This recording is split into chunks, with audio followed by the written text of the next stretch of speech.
He wasn't born in royalty, but in ruin. Not in celebration, but in sorrow. Not in the lush silence of Wakanda's hills, but in the cracked concrete of a forgotten world. He grew beneath shadows, not stars, raised by stories of kings who never came.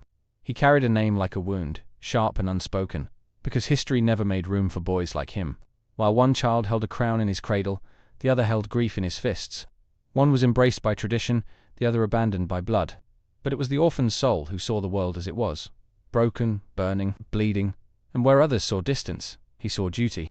Because sometimes the ones furthest from the throne see its failures most clearly. To them, he was an invader, a threat, a stranger with a scarred past and a shattered heart. But beneath the armor and the fury lived a purpose forged in fire. He did not rise to conquer for himself, but to awaken a sleeping giant. To remind an ancient kingdom that silence is not protection, it is betrayal. That power without compassion is no power at all.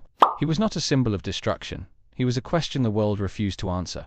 What becomes of those left behind? What justice exists for the forgotten? What future is owed to the children of the oppressed?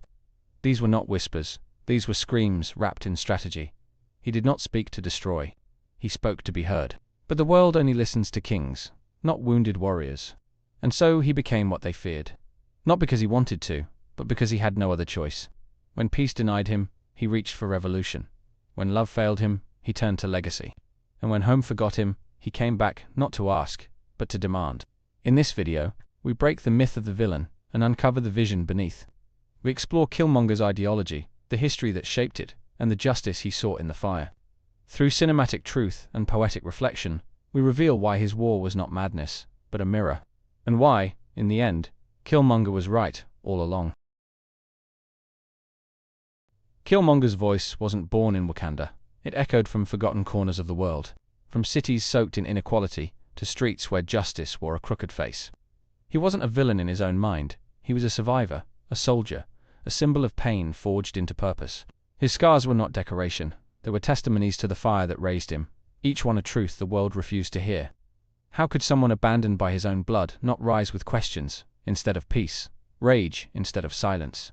He saw a kingdom untouched by colonial chains, thriving while others were shackled. To him, Wakanda's beauty wasn't just a marvel, it was a betrayal. The same strength that could liberate the oppressed was hoarded behind invisible borders. He stood not as an outsider, but as a mirror, reflecting what Wakanda chose not to confront. He didn't want revenge, he wanted reckoning, a reshaping of the world's balance. Not out of hate, but out of a demand for justice that had waited too long. His ideology was not chaos. It was calculated compassion laced with fury. He believed power meant responsibility, not retreat. If the privileged stayed silent while the oppressed suffered, were they any different than the oppressors themselves? Killmonger didn't want to burn the world. He wanted to light a fire where there was only darkness. A fire that would reach every corner left behind by false peace. This wasn't madness. It was the logic of a man who had seen too much silence. A man who studied history and realized liberation rarely came through whispers. His plan was violent, yes, but history itself was written in blood. He simply chose not to ignore that truth. To him, change wasn't a possibility, it was an obligation. We label him villain because he chose action over comfort. But comfort is often the cousin of complicity, and Killmonger never bowed to either. Wakanda had the tools to change the world, yet chose to hide while the world bled. They watched as black bodies were buried beneath flags and fists, while their vibranium lay dormant. The wealth of an empire was guarded like myth, while the descendants of Africa fought for crumbs.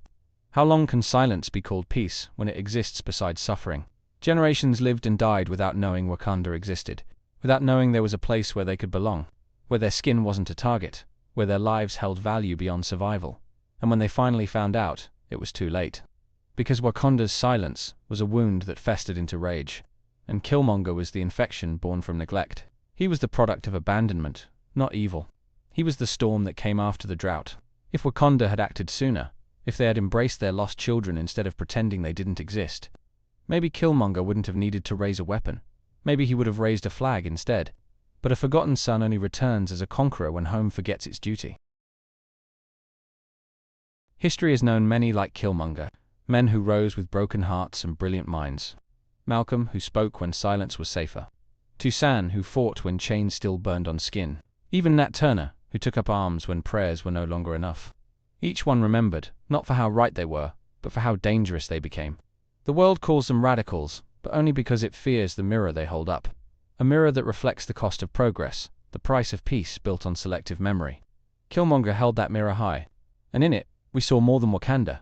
We saw ourselves, our complicity, our cowardice, our silence when the world needed screams. His story was never about a throne. It was about a home he never had. A childhood marked by death, a life trained by war, and a future denied by his own blood. He didn't want to rule Wakanda. He wanted to give it meaning beyond borders, beyond pride, beyond myth. There's something tragic about a man who had to become a monster just to be heard. About a soul who tried to liberate through the only language the world ever taught him. Violence may have been his method, but it was never his origin. His pain was not born from evil. It was born from absence. And that's what makes his fall so haunting. Not because he was defeated, but because he was never truly welcomed home. What if Killmonger's vision had prevailed? What if Wakanda had opened its arms, not just to its neighbors, but to every descendant of the forgotten? Imagine the strength of a united diaspora, armed not just with weapons, but with identity, with knowledge, with belonging. Wakanda could have been more than a kingdom. It could have been a movement, a new world rising from the ashes of oppression. One where culture and technology danced in harmony. One where children learned not just survival, but sovereignty. Where the past wasn't hidden, but held with pride. Killmonger's strategy was brutal, but his dream was breathtaking. He saw potential in people the world dismissed. He believed in warriors hiding in plain sight, in brilliance buried beneath poverty, in kings who never knew their blood was royal. He wasn't just fighting for revenge, he was reaching for rebirth. He wanted to tear down a broken system and build something unapologetically black, bold, and global. A revolution that didn't ask for permission, that didn't beg for inclusion, that created its own table. And that's why his idea still lives. Not because it was perfect, but because it was powerful. The battle between T'Challa and Killmonger wasn't just for a throne, it was for the soul of Wakanda. One chose tradition, the other demanded transformation. And though T'Challa won the fight, something was lost in that victory. Something raw, something real. Killmonger died with his eyes on the horizon. He asked not to be saved, but to be freed. To be laid in the ocean with his ancestors, who chose death over bondage. In that moment, his truth pierced through the legacy of lies, and Wakanda felt it, even if it chose not to speak it. T'Challa changed because of him. He saw what his father didn't. That walls do not protect a people, they isolate them. That silence is not peace, it is denial. Killmonger forced Wakanda to look in the mirror. And while they turned away from him, they could not unsee the reflection. A better world could have been born from their unity. But instead, we watched a kingdom mourn a son it never claimed. A warrior it never embraced.